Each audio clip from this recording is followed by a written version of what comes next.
Yeah, oh yeah. Oh yeah, fractal Bitcoin. What's happening? Welcome to your daily Bitcoin news video. Oh, forget Oh, it. I'm telling you, we talk about Bitcoin, we talk about the collapse of fiat currencies, but most of all, this show is all about your future prosperity. Let's get right into it.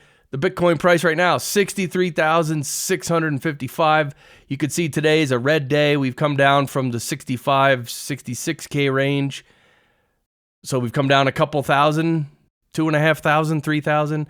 But we're at this level, 63.6, right around that level. Check this out. If we go back in history, going back. Oh, look. This is April of 2021. This is where the candle, the high of this pump closed, 63,588. So that's exactly the same level where we are now. So my hope, of course, I smoke a lot of hopium. You guys know that. My hope is that we're just coming down here to retest this level as support, and then we'll turn back, and then we'll continue up.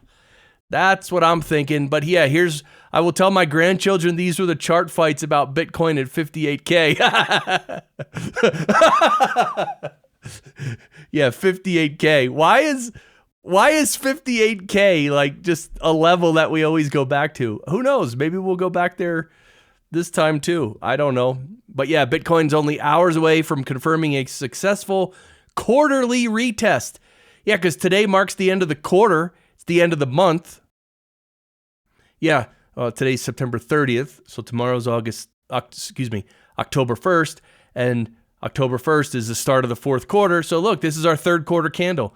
It's slightly green. You can see we wicked all the way down here, but then we came back up, and so it's green. So that's a really good sign. And bull markets historically begin in October. Yeah, look at this chart. You want to get excited? Let me remove myself. Yeah, look at this. This is what happens in October from 2013, 2017, 2021. And it's going to be we're going to start now. We're going to pump in this fall, this fourth quarter, and then 2025 is the bull year, right? So this is all really bullish. Yeah, life-changing gains lie ahead of us, in my opinion. Make the best of it. Yeah, here's another chart showing that, we cruise up and then we have the bull run, then we come down, then we cruise up, have the bull run, then we come down, then we cruise up, and then we have the bull run. We're right here. Can you guys feel it? Yeah, and let's zoom out a little. The world has a 0.1% allocation to Bitcoin. Yeah, so if you look here, this little orange rectangle is Bitcoin. Gold is way bigger, like 12 times bigger.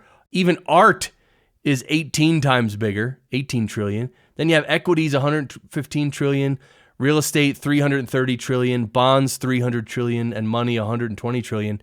Yeah, Bitcoin is we're still at the beginning. We're still at the very beginning, if you want to think of it that way. Yeah, here Michael Saylor is quoted as saying, 99% of Bitcoin will be mined by January 2nd, 2035.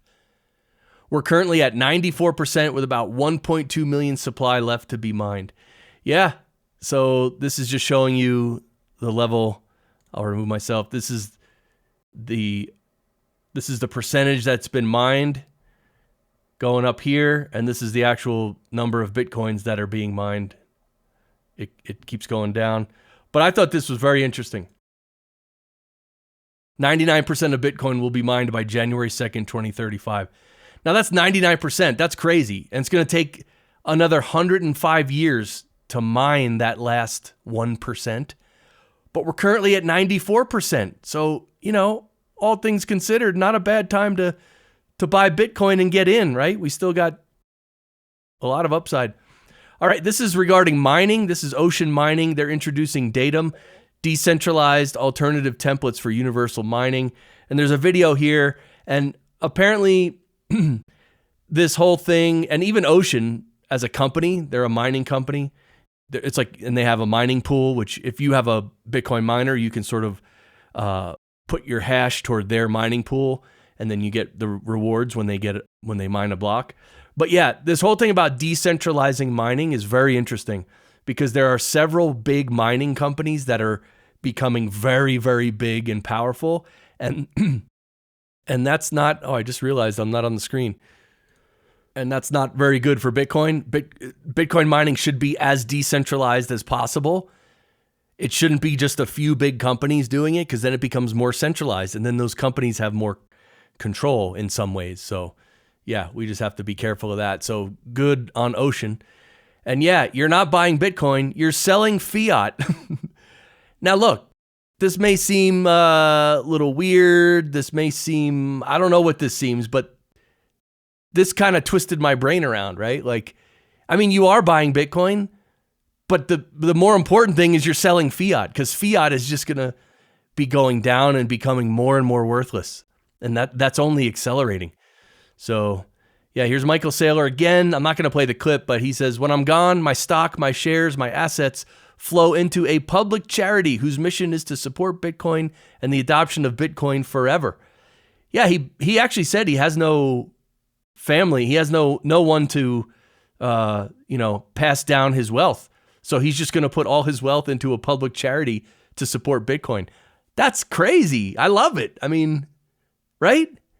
And then he says, in some ways Bitcoin would be better off with him dead more than alive, right? Like, anyway, he makes a joke, but that's pretty cool. All right, subscribe to the channel while you're thinking about it, if you'd like to. And let's get into a couple stories about fiat and government nonsense for context, because Bitcoin solves these issues. First things first, John Kerry said, the First Amendment gets in the way of censorship and building consensus. What the? These people in government are just insane, power-hungry lunatics. What? The First Amendment is non-negotiable. That's it. My God. Yeah, and remember they said income tax was only temporary? Yeah, remember that? When they instituted it way back in the early 1900s? Yeah, they said it was only temporary. Yeah, no government initiative is ever temporary. Always remember that. That's something my wife always says. She says it's so easy to start something. Oh, we should do this. And everyone gets on board. But it's almost impossible to stop something, because once it's going, it just keeps going. And if you try to stop it, they're going to be like, oh, you're a fascist, white supremacist, whatever. All nonsense. Oh, this is a great one. Not trusting the government doesn't make you a conspiracy theorist. It makes you a history buff. It's true. The more you learn about history, you're like, dude, what? Yeah, and this is big news today, because tomorrow these shutdowns might happen, but 85,000 ILA dock workers will go on strike starting tomorrow morning. The strike will affect 36 ports up and down the east coast of the United States. And the Teamsters Union have also announced a strike in support of the ILA.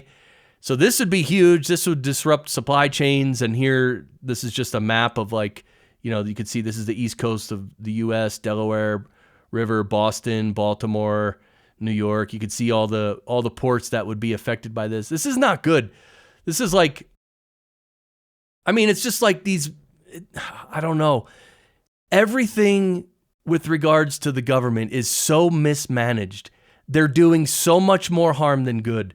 Like, if the government just did not exist, everything would be a bazillion times better. Government does nothing good that helps us. Nothing.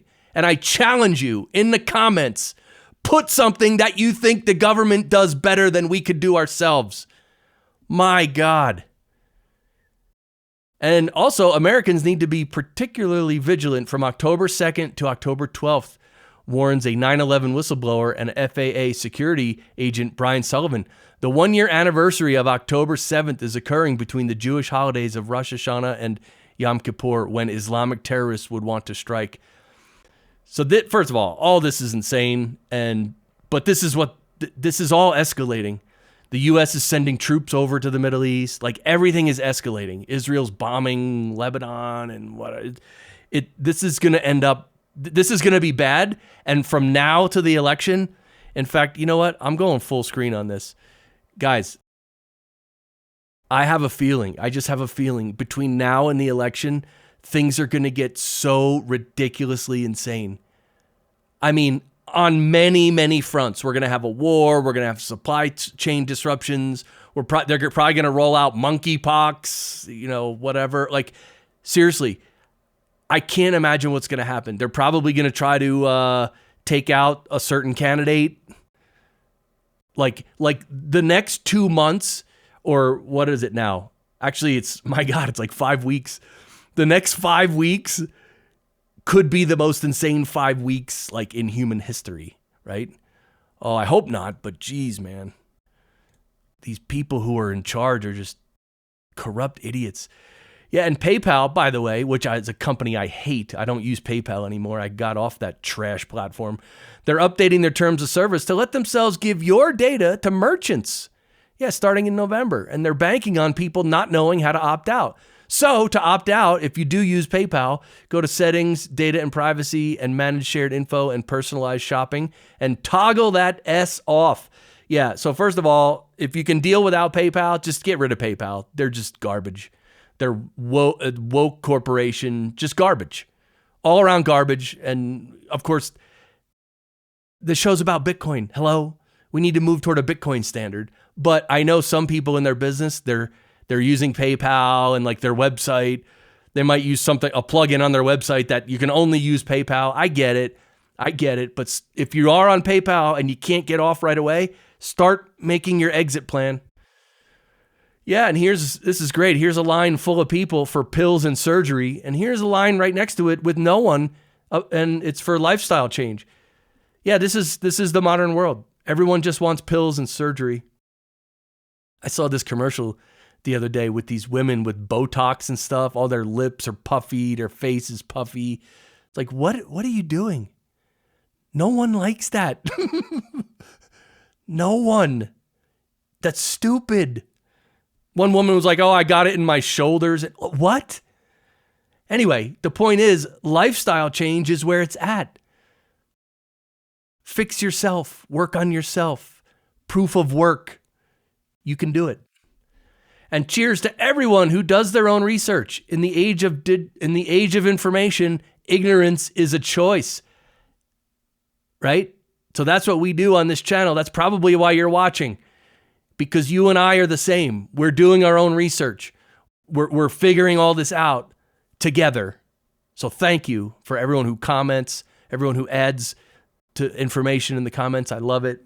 Everyone who supports the channel, thank you. Yeah, we can't rely on the mainstream media anymore. And that's a good thing, by the way. So yeah, breaking. Ohio Senator Antoni pushes a bill to allow all state and local taxes to be paid in Bitcoin. All right, I have this story here because it's adoption. It could be a state adopting Bitcoin payments. But on the other hand, it's like, you know what? For me, at least, I can't stand the government, the entire government. So it's like them. So now these criminals in government who force me, they're like a cartel. They force me to pay them, or else they're going to put me in a cage. So now they're going to let me pay them in Bitcoin to not get stuck in a cage, jail. So in a way, this is weird. In a way, this is just stupid, but that's the government part of it. But with the Bitcoin adoption idea here, it's unstoppable. Everybody and everywhere, everything is going to adopt Bitcoin, and that's it. That's the future. Yeah, here's a full movie. It's like a documentary. It's called God Bless Bitcoin. It's made by Swan Bitcoin. And I haven't watched this yet, but I just found out about it yesterday. Apparently, it's been out for 2 months. So anyway, I will link to it. Definitely check it out. And here, I thought this was so fascinating. Look at this. This is how electricity is being generated in Japan simply by people walking. Let me explain. In Tokyo, one of the busiest cities in the world, special black tiles have been installed along many walking paths. Each time someone steps on these tiles, they capture the kinetic energy from the footstep and convert it into electricity, helping to power the city. This is made possible by a smart technology called piezoelectricity. Just one step can generate enough power to light up to 10 bulbs for 20 seconds. This innovative approach is catching on globally, with several countries in Europe and beyond adopting it. Some are even installing these tiles on football pitches and playgrounds where there's constant movement, maximizing energy production. This is so cool. I love this. I mean, right? I don't know. I love this. I just think this is so cool. That's why I'm showing you. It's just cool. All right, we'll move on. Another thing I thought was cool is this Wispr Flow. Apparently today they're announcing Wispr Flow. Just speak and Flow writes for you everywhere on your computer.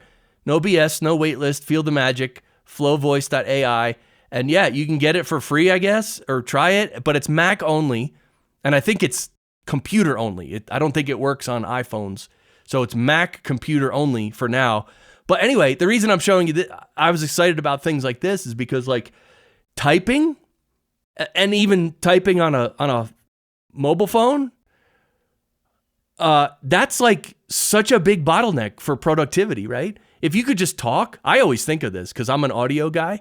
If I could just talk, I much prefer talk. I can't stand typing. I can't stand using my fingers on my phone. It's terrible. First of all the keyboards on phones are garbage. Most of them. And a regular keyboard, like I don't type like a normal person. I use, I guess, 6 fingers. I use these 6. I don't know. I know it's weird, but whatever. Anyway, I thought this was cool. And I think using AI, this like voice activated kind of stuff, or this interaction with voice, I think it's going to get better and better. And I actually think that someday we're going to look back on typing stuff in and be like, oh my God, how inefficient was that, right? But anyway, when you finally become one with nature, yeah! And I swear this has to be near my house. I think it looks like Garden of the Gods here in Colorado Springs. It literally looks like it, but I've never seen that tree though. I never have, or else I would have seen that. But yeah, and yeah, guys, my Uber has arrived. I'm out. All right, so no, this is the last video. I'm kidding. I'll be back tomorrow. Unfortunately. I mean, fortunately. I love doing this show. Come on. I love it. All right. Well, this is our website, fractalbitcoin.com. Everything's here, including this link on the very top says join our locals community. And this is our locals community. We're growing it. It's free to join. We'll see how that works out in the future, but I appreciate you. So subscribe if you'd like to.